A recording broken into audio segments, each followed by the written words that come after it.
রাজ্যে নতুন প্রকল্পের সূচনা।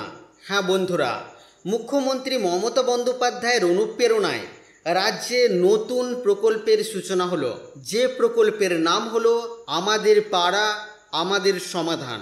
এই প্রকল্পের মাধ্যমে প্রত্যেকটি বুথে দেওয়া হবে 10 লক্ষ টাকা।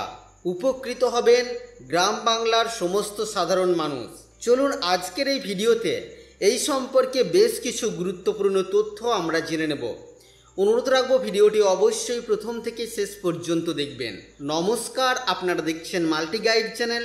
আপনাদের সাথে আমি আছি বিশ্বজিৎ। আমাদের পাড়া আমাদের সমাধান কর্মসূচির মাধ্যমে রাজ্যে স্থানীয় স্তরে বিবিধ সমস্যার সমাধানের লক্ষ্যে কাজ। আমাদের পাড়া আমাদের সমাধান এর সূচনা আগামী 2রা আগস্ট 2025 তারিখ থেকে চলবে 2 মাস। মাঝে পুজো উপলক্ষে 15 দিন ছুটি। আমাদের পাড়া আমাদের সমাধান সূচনা 2রা আগস্ট 2025। কি বলা হচ্ছে দেখুন, মাইক্রো লেভেলের সমস্যার সমাধানে প্রতি বুথে 10 লক্ষ টাকা বরাদ্দ। ভারতের প্রথম কর্মসূচি যেখানে মানুষ নিজের এলাকার উন্নয়নের অগ্রাধিকার নিজেই ঠিক করবে। মোট বরাদ্দ 8,000 কোটি টাকারও বেশি। তো বন্ধুরা, বিষয়টা হলো এই প্রথমবার বাংলার মানুষ অর্থাৎ আপনি নিজেই ঠিক করবেন আপনার পাড়ার জন্য কোনটা সবচেয়ে ভালো।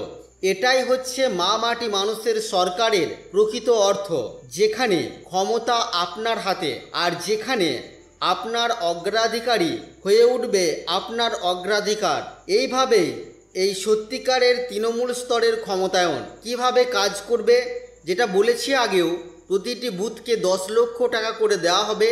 রাজ্যের প্রায় 80,000 বুথের মানুষ নিজেদের মতামত জানাবেন এবং একজোট হয়ে ঠিক করবেন কিভাবে 10 লক্ষ টাকা খরচ হবে তাদের বুথে। 3টি বুথ মিলিয়ে একটি করে ক্যাম্প হবে। এই ক্যাম্পেই থাকবে দুয়ারে সরকার ডেস্ক ব্যক্তিগত সমস্যা সমাধানের জন্য।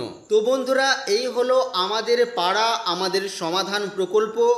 আশা করছি আজকের এই ভিডিও আপনাদের কাছে তথ্যমূলক। ভিডিওটি ভালো লাগলে অবশ্যই লাইক করবেন, শেয়ার করে আপনার সকল বন্ধুদেরকে জানতে সাহায্য করবেন।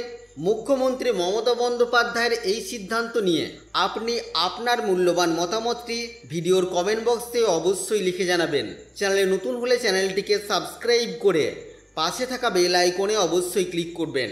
ফিরে আসবো আবারও কোনো নতুন ভিডিও নিয়ে আপনাদের সাথে। ততক্ষণের জন্য আপনারা সকলেই খুব ভালো থাকবেন, সুস্থ থাকবেন।